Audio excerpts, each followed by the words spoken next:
ನಮಸ್ಕಾರ ಎಲ್ರಿಗೂ. ಕರ್ನಾಟಕ ರಾಜ್ಯ ಸರ್ಕಾರ ಎಲ್ಲ ವಾಹನ ಸವಾರರಿಗೂ ಒಂದು ಗುಡ್ ನ್ಯೂಸನ್ನು ನೀಡ್ತಾ ಇದೆ. ಅದೇನಪ್ಪ ಅಂತಂದರೆ, ನಿಮ್ಮ ವೆಹಿಕಲ್ ಮೇಲೆ ಟ್ರಾಫಿಕ್ ವೈಲೇಷನ್ ಫೀಸ್ ಏನಿರುತ್ತೆ ಅದಕ್ಕೆ 50% ಆಫರನ್ನು ನೀಡ್ತಾ ಇದೆ. ನೀವು ಈ ಥರ ಹೆಲ್ಮೆಟ್ ಹಾಕದೇ ಇರೋದು, ಈ ನೋ ಪಾರ್ಕಿಂಗಲ್ಲಿ ಪಾರ್ಕ್ ಮಾಡಿರೋದು, ಮತ್ತು ಇನ್ನು ಸಿಗ್ನಲ್ ಜಂಪ್ ಮಾಡೋದು, ಇದೆಲ್ಲದ್ರ ಮೇಲೆ 50% ಆಫರನ್ನು ನೀಡ್ತಾ ಇದ್ದಾರೆ. ಸೊ ಇದು ಎಲ್ಲಿಗೆ ಅಪ್ಲೈ ಆಗುತ್ತೆ ಅಂತಂದರೆ, ಮೇ 2026 ಒಳಗಿನ ಕೇಸ್ಗಳಿಗೆ ಮಾತ್ರ ಅಪ್ಲೈ ಆಗುತ್ತೆ. ಈ ಜೂನಲ್ಲಿ ವೈಲೇಟ್ ಮಾಡಿರೋ ಕೇಸ್ಗಳಿಗೆಲ್ಲ ಅಪ್ಲೈ ಆಗೋದಿಲ್ಲ. ಇದನ್ನು ನೀವು ಜೂನ್ 21ರಿಂದ ಜುಲೈ 10 ಒಳಗಡೆ ಪೇ ಮಾಡ್ಕೊಬೋದು. ಈ 20 ದಿನದಲ್ಲಿ ಮಾತ್ರ ಈ ಆಫರ್ ಇರುತ್ತೆ. ಸೊ ಎಲ್ಲಿ ಪೇ ಮಾಡ್ಬೋದು ಅಂತಂದರೆ, ಆನ್ಲೈನಲ್ಲಿ ನೀವು Karnataka state police app KSB pay ಮಾಡ್ಬೋದು. ಆಫ್ಲೈನ್ ಅಂತಂದರೆ ಕರ್ನಾಟಕ 1, ಬೆಂಗಳೂರು 1 ಮತ್ತು ನಿಯರೆಸ್ಟ್ ನಿಮ್ಮ ಟ್ರಾಫಿಕ್ ಪೊಲೀಸ್ ಸ್ಟೇಷನ್ಗೆ ಹೋಗಿ ಕೂಡ ಪೇ ಮಾಡ್ಬೋದು. ಇದ್ರ ಜೊತೆಗೆ ನಿಮ್ಮ ವೆಹಿಕಲ್ ಮೇಲೆ ಯಾವ್ದಾದ್ರು RTO ಕೇಸ್ ಇದ್ದರೆ, ಅಂದರೆ 1999ರಿಂದ 2022 ಒಳಗಡೆ, ಈ ಪೀರಿಯಡ್ ಒಳಗಡೆ ನಿಮ್ಮ ವೆಹಿಕಲ್ ಮೇಲೆ ಯಾವ್ದಾದ್ರು RTO ಕೇಸ್ ಹಾಕಿದರೆ ಅದಕ್ಕೂ ಕೂಡ ಈ 50% ಅಪ್ಲೈ ಆಗುತ್ತೆ.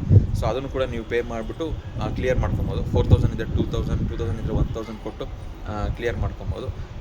ನಿಮಗೆ ಈ ವಿಡಿಯೋ ಹೆಲ್ಪ್ಫುಲ್ ಆಗುತ್ತೆ ಅಂತ ಅಂದ್ಕೊಂಡಿದ್ದೀನಿ. ನಿಮ್ಮ ಫ್ರೆಂಡ್ಸ್ಗೂ ಕೂಡ ವಿಡಿಯೋ ಶೇರ್ ಮಾಡಿ. ಮತ್ತು ಮುಂದಿನ ವಿಡಿಯೋದಲ್ಲಿ ಸಿಗ್ತೀನಿ. Love you all, take care, bye bye.